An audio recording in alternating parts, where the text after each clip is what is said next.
జయ శ్రీమన్నారాయణ. నేను మీ icon astrologer Gattupalli Suresh Babu. అయితే మనకి ఈ జీవన వ్యవస్థ ఈరోజు ఎలా ఉంది అంటే కనుక ఒకరికొకరి సంబంధం లేకుండా, ఒకవేళ ఉన్నా కూడా ఉమ్మడి కుటుంబంగా లేకుండా చిన్న చిన్న ఫ్యామిలీలతోనూ చిన్న చిన్న సంసారాలు ఏర్పరచుకొని ఈ జీవన శైలిలో పరిగెత్తేటువంటి జీవితాలు ఏర్పడిపోయినా ఉన్నాయి. దాంతోపాటు ఆప్యాయత, అనురాగం, ప్రేమ ఇలాంటివన్నీ కూడా, నమ్మకాలు ఇవన్నీ కూడా లేకుండా పోతూ ఉన్నాయి. పెద్దలంటే గౌరవం, మర్యాద ఇవన్నీ లేకుండా పోతుంది. మనంగా సంపాదించుకున్న పేరు, ప్రఖ్యాత, హోదా, డబ్బు ఇవన్నీ కూడా ఎక్కడ ఏమవుతుందో కూడా అర్థం కాకుండా పరిస్థితి ఏర్పడుతూ ఉంది.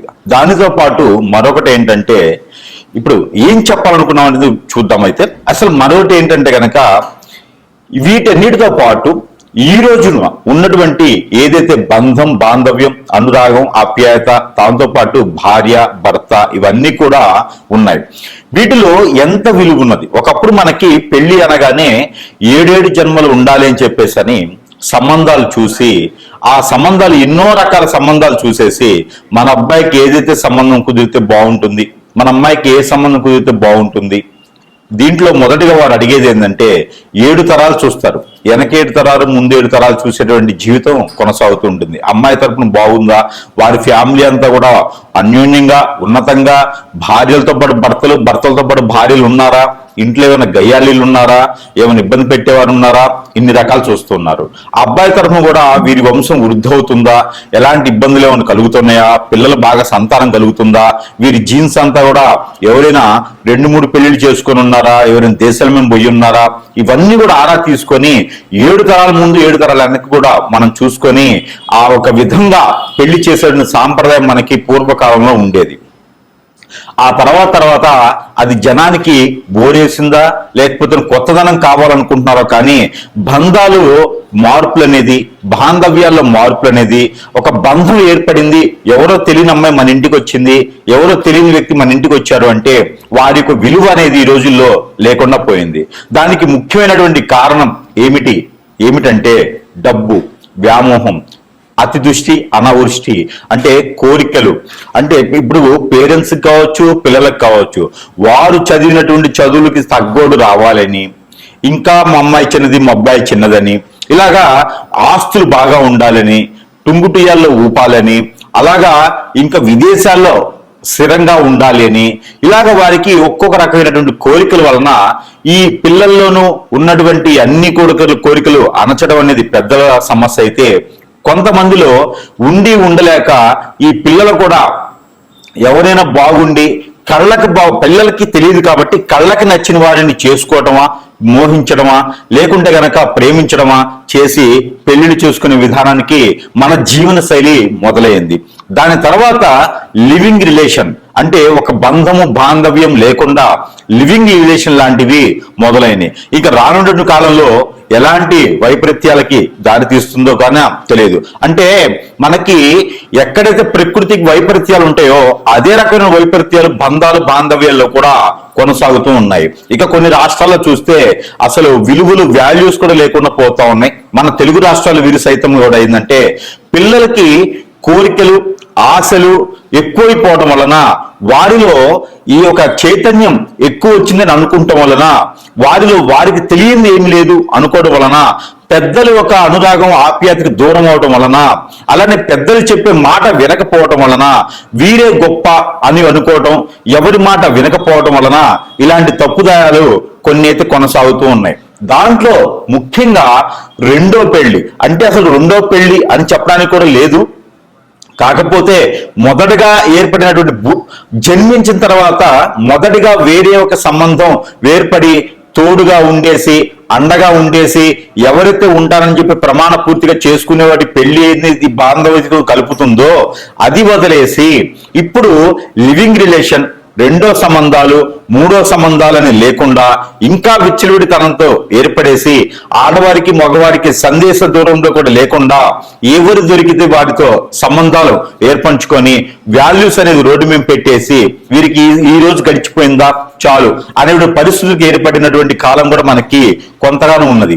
ఇవైతే దాని గురించి ఒకసారి మనం చూసినట్టయితే కనుక దాంట్లో మనం మొదటి పెళ్లి అనేది చేసుకున్న తర్వాత ఆ ఒక వైపరీత్యాలు వచ్చి భార్యలో తప్ప, భర్తలో తప్ప, పెద్దలో తప్ప, పిల్లలో తప్ప జరిగిపోవడం వలన దాని తర్వాత ఏర్పడేటువంటి సంబంధాలని రెండనే అంటాం మన దౌర్భాగ్యానికి. ఆ తర్వాత ఎన్నున్నా మనం రెండు కింద భాగిస్తాల్సి వస్తుంది, ఎందుకంటే మొదటిది చెడిపోద్ది కాబట్టి. అలానే ఎవరి జాతకంలోనైనా అసలు రెండో పెళ్లి అనే దానికి ఎలా ఏర్పడుతుంది, కొంత చైతన్యం రావడం కోసమైనా మనం ఒక్కసారి పరిశీలిద్దాం. దీంట్లో ముఖ్యంగా అసలు రెండో పెళ్లి అనేది ఎలాంటి జాతకులకి, రెండో పెళ్లి అనేది ఏ జాతకంలో ఎలాంటి నక్షత్రము, ఎలాంటి గ్రహము ఏ స్థానంలో ఉండడం వల్ల రెండో పెళ్లి వ్యామోహం కానీ, రెండో పెళ్లి అవకాశం కానీ, రెండో పెళ్లి చేసుకునేటువంటి విధానం కానీ కనిపెడుతుంది. అసలు రెండో పెళ్లి లేకుండా రిలేషన్షిప్ ఏమైనా ఉన్నాయా, ఎలా కనిపెట్టొచ్చు, ఎలా గమనించవచ్చు, వీరిని మనం ఎలా పసిగట్టొచ్చు, ఎలా అరికట్టొచ్చు, దీనికి పరిష్కార మార్గం ఏంది ఒకసారి మనం గమనిస్తే గనక ఆ విషయంగా మనం రాసుల పరంగా ఇప్పుడు ద్వాదశ రాసుల్లో ఏ రాశి వారికి ఎలా ఎలా స్థానాల్లో ఉంటే రెండో పెళ్లి జరుగుతుంది, వారికి విజ్ఞాన నిమిజ్ఞాలు ఏంటి, వారి యొక్క పరిహార మార్గాలు ఏంటి, ఇవి ఒకసారి మనం పరిశీలిద్దాం. ద్వాదశ రాశుల్లో ఒకటి కుంభరాశి. ఈ కుంభరాశి వారికి ఖచ్చితంగా వీరిని పెళ్లి చేసుకోవాలన్నా లేదా వీరు పెళ్లి చేసుకోవాలన్నా కూడా ఒకసారి ఆలోచిస్తారు. ఎందుకంటే కష్టాలు పడుతూనే ఉంటారు, ఎటొచ్చి వెళ్ళిపోతూనే ఉంటది, సుఖాలు పడుతూనే ఉంటారు, ఏమైపోతుందో అర్థం కాదు, అందరి బాధ్యతలు, అందరి బాధల్ని భాగస్వామి అవుతారు, తప్పు చేస్తారు, మళ్ళీ అందరిలో మాట అనిపించుకుంటారు.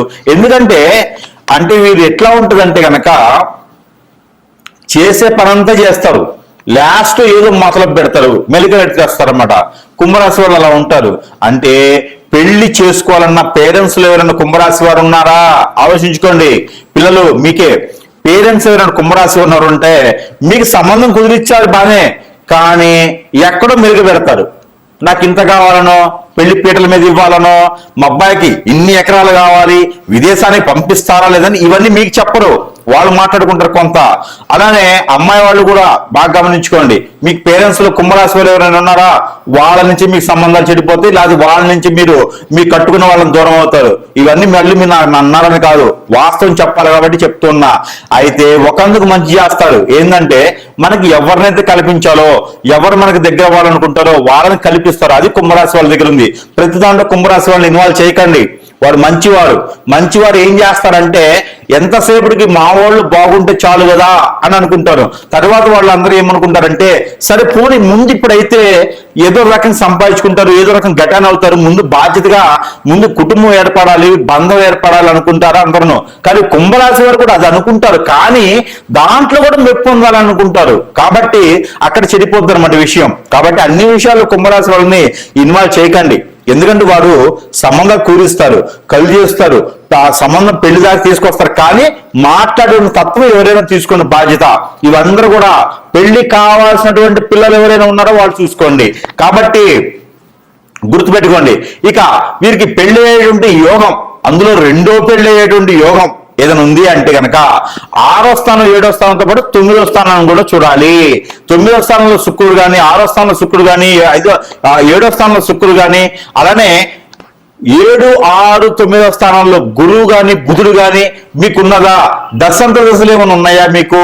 ఈ దశ దశలు మీకు శని లేదా శుక్రుడు లేదా గురువు లేదంటే కనుక మీకు చంద్ర మహర్దశలో కూడా పెళ్లి అవుతుంది. ఇది కదా అదృష్టం అంటే. అలానే శని మహర్దశలో కూడా పెళ్లి అవుతుంది. అదే కుంభరాశి వాళ్ళకి అదృష్టం. అయితే మీకు ఎఫ్ఐఆర్స్ కానీ ఇలా రిలేషన్షిప్స్ ఆల్రెడీ ఒకరు ఉండగా పెట్టుకున్నారా, అయితే ఖచ్చితంగా మీకు ఏదో ఇబ్బంది జరుగుతుంది, వారి నుంచి మీకు ఖచ్చితంగా నష్టపోయేదానికి ఉంది. కాబట్టి మీరు అలాంటివి పెట్టుకోవద్దు. పూర్తిగా బాధ్యత వెళ్ళిపోయిన తర్వాత ఇవన్నీ కూడా వద్దు అనుకున్న తర్వాత మీ పిల్లలకు మీకు తోడు కావాలనుకుంటే అప్పుడు మీరు ఖచ్చితంగా రెండో దానికి అర్హులు. అయితే మీకు ఇంకొక పాయింట్ ఏంటంటే, ఏదైతే మీకు నాకు ఇవన్నీ వద్దండి, నాకు దూరమైనటువంటి భర్త కావాలి, దూరమైనటువంటి భార్య కావాలి, పిల్లలు బాగుండాలి, మాకు ఉమ్మడి కుటుంబంగా ఉండాలి, మేమంతా కూడా మాట అనిపించుకోవద్దండి, పేరు ప్రఖ్యాత హోదా అన్ని రావాలండి, ఇలాంటి విషయాలు మేము మాట పడమండి, మాకు వాళ్ళే కావాలి, అదే రిలేషన్ కావాలనుకుంటారా? ఖచ్చితంగా నేను చెప్పినట్టు పరిహారాలు చేసుకోండి. ఆ రిలేషన్ అనేది మీకు ఏర్పడుతుంది. ఎంత దూరమైనప్పటికీ కూడా మళ్ళీ మీకు దగ్గర వచ్చేదానికి ఉంటుంది. అలా కూడా కాదండి గురువు గారు అంటారా, మీకు ఏదన్నా ఎవరైనా మీకు దగ్గరగా ఉండేటువంటి వాళ్ళు మీ మీద ఏదైనా చేయించవచ్చు, అది కూడా గమనించుకోండి. ఏది ఏమైనప్పటికీ కూడా మీకు సమీప దూరంలో ఉన్నటువంటి గురువు గారిని సంప్రదిస్తే ఇంకేదైనా పరిహారాలు మీకు వ్యత్యాసంగా చూసేటువంటి అదృశ్యం ఉంటుంది. కాబట్టి ఆ విధంగా ప్రయత్నం చేయండి. ఏది ఏమైనప్పటికీ కూడా మనకి ఏది కావాలి, మనం ఎలా ఉండాలి, మనం ఏం చేయాలి, ఈ విధమైనటువంటి విధంగా మీరు ప్రయత్నం చేయండి. ఖచ్చితంగా అదృష్టవంతులు అవుతారు ఈ పరిహారాలు చేసుకొని. అయితే మనకి ఏదైతే పరిహారం ఉన్నాయో ఈ రాశి వారు కనుక ఈ పరిహారం చేసుకున్నట్లయితే ఖచ్చితంగా ఏదైతే భర్త దూరమవుతున్నాడు అనేటువంటి భారం తగ్గేటువంటి దానికి సపోర్ట్ ఉంటుంది. అలానే భార్య దూరం అవుతుంది, పిల్లలు ఒంటరైపోతున్నారు అనుకున్న వారికి అయితే ఖచ్చితంగా ఈ పరిహారం పనికొస్తుందని అయితే నేను అనుకుంటున్నాను.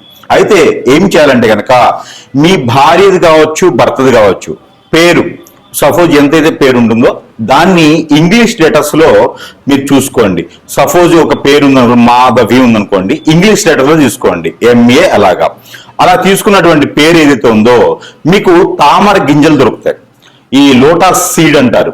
ఈ తామర గింజలు తెచ్చుకొని మీ వైఫ్ పేరులో ఎన్నైతే లెటర్స్ ఉన్నాయో, లేదా మీ ఒక హస్బెండ్ పేరులో ఎన్నైతే లెటర్స్ ఉన్నాయో ఆ లెటర్స్ కి 7 గింజలు ఎక్స్ట్రా కావాలి. 7 సీడ్స్ ఎక్స్ట్రా కావాలి. ఆ తీసుకున్నటువంటి దాంట్లో మీరు 11 డేస్ అంటే డే 1 నుంచి 11 డేస్ వరకు కూడా ఈ సీడ్ మీద తనకి ఒక్కొక్క గింజ మీద ఒక్కొక్క లెటర్ రాయండి. రాసేసి దాంట్లో ఆముదమో, కిరోసినో, పెట్రోలో, డీజిలో, లేకపోతే గనక నువ్వుల నూనె, కోకోనట్ ఆయిల్ వీటిల్లో తడపండి. ఒక పేపర్లో పెట్టి తడిపేసేయండి. ఇది మీరు ఇంట్లో చేస్తే ఈ చేతికి మట్టి అంటుకుంటుంది, అంటే చేతికి ఈ పొగ గాని మంట గాని అంటుకుంటుంది. ఎక్కడైనా దూరంగా చేసే ప్రయత్నం చేయండి. ఇంట్లో ఇవి ఏం చేయాలంటే ఒక్కొక్క లెటర్ మీద ఒక్కొక్క పేరు రాసిన తర్వాత అవన్నీ కూడా ఒక 7 గింజలు ఎక్స్ట్రా తీసుకొని ఒక పార్సల్ చేసి దాంట్లో ఈ ఆయిల్ వేసి కనుక కాల్చి వేయండి. ఇది ఉదయం సాయంత్రం సమయంలో చేయొచ్చు. రోజుకొక్కసారి చేసినా కూడా తను వేరే వాళ్ళకెళ్ళి చూడకుండా, తను వేరే లైఫ్ కి వెళ్లకుండా, తను వేరే పెళ్లి వేరే స్త్రీ వైపు చూడకుండా కూడా మీకు సానుకూలమైనటువంటి వాతావరణం కనబడుతుంది. మరొకటి ఏంటంటే కనుక ఇలా చేస్తూ 11 రోజులు దానితో పాటు తన యొక్క ఫోటో ఏదైతే ఫోటో ఉంటుందో దాన్ని A4 సైజులో 4 సైజ్ అంటే 4/6 అనేటువంటి సైజు ఉన్నటువంటి ఫోటో ఏదైతే ఉంటుందో ఆ ఫోటో కింద 4 నిమ్మకాయలు పెట్టండి. ఒక్కొక్క మూలన ఒక్కొక్క నిమ్మకాయ పెట్టాలి. స్త్రీ అయినా పురుషుడైనా, భార్య అయినా భర్త అయినా, ఎవరైతే దూరం అయితే తట్టుకోలేకపోతున్నారో వారు చేయవచ్చు. అయితే ఈ యొక్క 4 నిమ్మకాయలు అనేది ఫోటో కింద పెట్టాలి. ఆ ఫోటో పై వైపున గుండు సూది గుచ్చాలి. ఎలాగా? ఫోటోకి నిమ్మకాయకి మధ్యన ఆ పైన గుండు సూది గుచ్చాలి. మన మంచానికి కోళ్ళు లాగా ఉండేటువంటిది నిమ్మకాయలు, పైన ఉండేటువంటిది మంచము. తర్వాత ఫోటోకి అలా గుచ్చితే శీలలాగా గుండు సూది గుచ్చండి. ఆ గుచ్చిన దానిపైన పసుపు, గంధము, కుంకుమ ఈ 3 కూడా కలగలపండి. కలగలిపి దాంట్లో పొడి చున్నం అని దొరుకుతుంది. ఆ చున్నం కూడా దాంట్లో కలపండి. కలిపిన తర్వాత మీకు అత్తిపత్తి ఆకు అని ఉంటుంది, లేదా టచ్మీ నాట్ అంటారు. ఆ ఆకు పౌడర్ కూడా కలపాలి. ఆ మిశ్రమం అంటే ఒక్కొక్క టీ స్పూన్ కలుపుకోండి. కలుపుకున్న తర్వాత మీకు ఒక చిన్న మంత్రం ఉంటుంది. అది ఎవరికి వాళ్ళకి చెప్పేదానికి కాదు, స్క్రోలింగ్ మీద కనిపించే నెంబర్కి ఫోన్ చేస్తే ఆ నెంబర్ అనేది చెప్తాము. ఆ మంత్రం అనేది చెప్పడానికి ఉంటుంది. అయితే ఈ యొక్క ఫోటో మీద ప్రతిరోజు కూడా ఏ రూములో అయినా ఏ గదిలో చేసుకోవచ్చు, వాష్రూమ్ తప్పితే. మనం పడుకునే పోయే ముందు నేను ఇచ్చేటువంటి మంత్రాన్ని ఒక 713 సార్లు 719 సార్లు మీ పేరుని బట్టి చదవడం అనేది ఉంటుంది. ఆ మంత్రం చదివిన తర్వాత నేను చెప్పినటువంటి ఇంగ్రీడియంట్స్ కలిపినటువంటి పౌడర్ ని ఆ ఫోటో మీద చల్లాలి 21 రోజున. ఇలా చేసినట్టయితే కనుక భర్త దూరమైన వారు దగ్గరికి రావడం, ఆ ఉన్నటువంటి రిలేషన్స్ కావచ్చు, సెకండ్ మ్యారేజ్, థర్డ్ మ్యారేజెస్ కావచ్చు, ఇవన్నీ కూడా వెళ్ళిపోయేసి దగ్గర అవ్వడం. భార్య ఏదైనా వేరే చెప్పు చెప్పులోకి వెళ్ళిపోయినా, వేరే మాట విని ఆశతో కోరికతో బయటికి వెళ్ళిపోయిందన్నా కూడా ఆవిడ కూడా మీకు తిరిగి మళ్ళీ వచ్చేదానికైతే అవకాశం ఉంటుంది. ఖచ్చితంగా ఈ పరిహారం చేసి చూడండి. మరొక పరిహారం అలానే భార్యాభర్తలు దూరమైనంత వలన మీకు చిన్న చిన్న పరిహారాలతో కూడా వారు దగ్గరయ్యేదానికి అవకాశాలు. అలానే భార్యన భర్త అయిన రెండో పెళ్లి వైపు వెళ్లకుండా ఏ బాధ వచ్చినా ఏ బంధం వచ్చినా కట్టుబడి బాధ్యత ప్రకారంగా ఉండేలాగా ఉండాలి అనుకుంటే గనక ఖచ్చితంగా ఈ యొక్క పరిహారం చేసినట్టయితే ఖచ్చితంగా మీకు అదృష్టం అనేది ఉండొచ్చు. అది ఏమిటంటే గనక మనకి కాటన్ సీడ్ అంటారు, పత్తి గింజలు. ఈ పత్తి గింజలు ఏవైతే ఉన్నాయో తన పేరుని తలుచుకుంటూ నాకు నా భర్త రావాలి, నాకు నా భార్య నాకు దగ్గర అవ్వాలి అని తలుచుకుంటూ ఎక్కడైనా సమీప దూరంలో గురువు గారు ఉంటే సంప్రదించండి. వారు ఏదైనా పరిహారం చేస్తే చేయండి. లేదు అంటే గనక ఈ రకమైనటువంటి పరిహారం ఖచ్చితంగా చేసుకుంటే మీకు 41 రోజుల్లో ఫలితం అయితే లభిస్తుంది. 41 రోజులు చేసిన తర్వాత ఫలితం రాలేదు అంటే గనక ఖచ్చితంగా వస్తుంది. మరో 15 రోజులు ఆగండి. 41 రోజు చేస్తే సరిపోతుంది. మనము ఒక అమ్మవారికి కానీ స్వామివారికి కానీ దీక్ష చేస్తే కూడా ఖచ్చితంగా దాని ప్రతిఫలం ఎన్నో సంవత్సరాలు పడుతుంది. కానీ మనసు మైండ్ మారినట్టు తర్వాత భార్య అయిన భర్త అయిన దూరం అయ్యారు అంటే అది ఇంకొక చెంతకి చేరుతున్నారని అర్థం. ఆ చెంత నుంచి మళ్ళీ మన వైపు రావాలి అంటే గనక మనలో ఉన్నటువంటి లోపాలు ఏమున్నాయో అవన్నీ కూడా మారేటువంటి ప్రయత్నం చేయాలి మొట్టమొదటిసారిగా. రెండోది, మనం ఏదైతే కాటన్ సీడ్ అంటే పత్తి గింజలు ఏవైతే ఉంటాయో ఈ పత్తి గింజలు తీసుకొని రోజుకి ఒక 11 చొప్పున చేతిలో పెట్టుకొని ఏదైతే మీ హస్బెండ్ కావచ్చు వైఫ్ కావచ్చు పేరుందో అంటే వెళ్ళిపోయినటువంటి వారి పేరు తీసుకొని 236 సార్లు పఠనం చేయండి. నా వైఫ్ నా దగ్గరికి రావాలి, మా వైఫ్ పేరు ఇది, మా దగ్గరికి రావాలని చెప్పేసి పఠనం చేసుకొని ఆ పత్తి గింజల్ని మీరు ఒక పేపర్లో కట్టేసి కాల్చి వేసేసేయండి. ఏ రోజుకి ఆ రోజు ఈ పని చేయాలి. మరొకటి, తెల్ల ఆవాలు అని దొరుకుతాయి.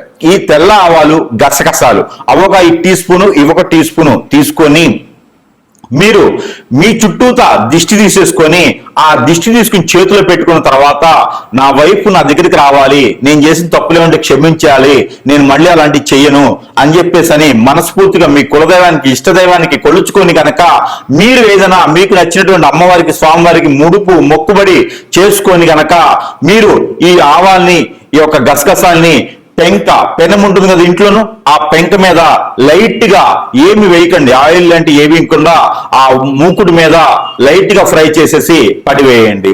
ఇలా చేయండి. ఇలా చేస్తే ఖచ్చితంగా మీకు దూరమైనటువంటి భర్త మీకు దగ్గర వస్తారు, మీకు దూరమైనటువంటి భార్య మీకు దగ్గర వస్తుంది ఖచ్చితంగా. ఈ తర్వాత వచ్చేసి మీకు చిన్న దువ్వ ఉంటుంది, మనకి బయట దువ్వ ఉంటుంది. దువ్వ అంటే మనకి బయట మట్టిలోని జల్లెడు పెట్టినటువంటి దువ్వ మెత్తగా పౌడర్లా ఉంటుంది.